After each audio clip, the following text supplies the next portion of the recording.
దేవుని నామానికి స్తోత్రం. మీ అందరికి కూడా వందనాలు చెల్లిస్తున్నాను. దేవుని మహాకృపను బట్టి మరి యొక్క వర్తమానంలోనికి మనం వెళ్దాం. దేవుని పరిశుద్ధ గ్రంథంలో నుండి యోహాను సువార్త 15వ అధ్యాయం 7వ వచనంలో ఈ మాటని మనం చూస్తున్నాం. యోహాను సువార్త 15:7 నా యందు మీరును మీ యందు నా మాటలను నిలిచి ఉండిన ఎడల మీకేది ఇష్టమో అడుగుడి, అది మీకు అనుగ్రహించబడును. లేఖనాన్ని దేవుడు మన వినికిడిలో దీవించునుగాక. నా యందు మీరును మీ యందు నా మాటలను నిలిచి ఉండిన ఎడల మీకేది ఇష్టమో అడగమన్నారు. చాలాసార్లు చాలామంది ఏ ప్రార్థన చేస్తారంటే, నీకేది ఇష్టమో అడగమన్నావు కదా ప్రభువా, నాకు ఇష్టమైంది ఇవ్వండి ప్రభువా అని మనం ప్రార్థన చేస్తూ ఉంటారు. నేను వింటూ ఉంటాను సంఘంలో అట్లాగా.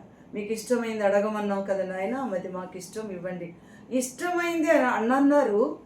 ఏమన్నారు అక్కడ అంటే, నా మాటలు మీ యందు నిలిచి ఉండిన ఎడల, నా యందు మీరును మీ యందు నా మాటలు నిలిచి ఉండిన ఎడల మీకేది ఇష్టం అడగమన్నారు. ఒకసారి ఆలోచన చేయండి.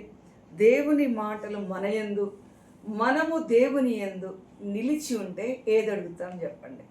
ఏది అడుగుతాము అంటే ఆత్మ సంబంధమైన వాటిని అడుగుతాం. కొరింథీ పత్రికలో పౌలు గారు అంటాడు, ఆత్మ సంబంధమైన వరములను ఆసక్తితో అపేక్షించండి అంటారు. వాటి కోసం ప్రయాసపడండి అంటారు.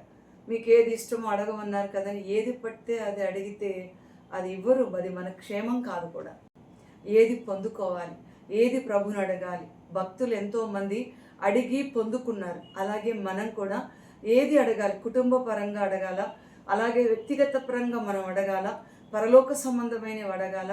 దేని మీద దృష్టి ఉంచాలి, ఏవి మాన్యమైనవి, ఏవి ధ్యానం ఉంచాలి అని ఫిలిప్పీ పత్రికలు అంటారు. వాటి మీదే ధ్యానం ఉంచండి అన్నారు. కనుక ఈ సమయంలో ఏది ఇష్టం అడగమన్నప్పుడు ఒకసారి మనల్ని మనం పరీక్ష చేసుకొని, నా యందు మీరును మీ యందు నా మాటలు నిలిచి ఉంటే ఇస్తానన్నారు. కాబట్టి అలాగ నిలిచి ఉందాం, ఇష్టమైన వాటిని పొందుకుందాం. దేవుడు ఆ విధంగా మనల్ని బలపరచును గాక. ఏది ఇష్టమైందో అది అడగాలి అంటే ఆ విధంగా దేవునిలో ఉందాం.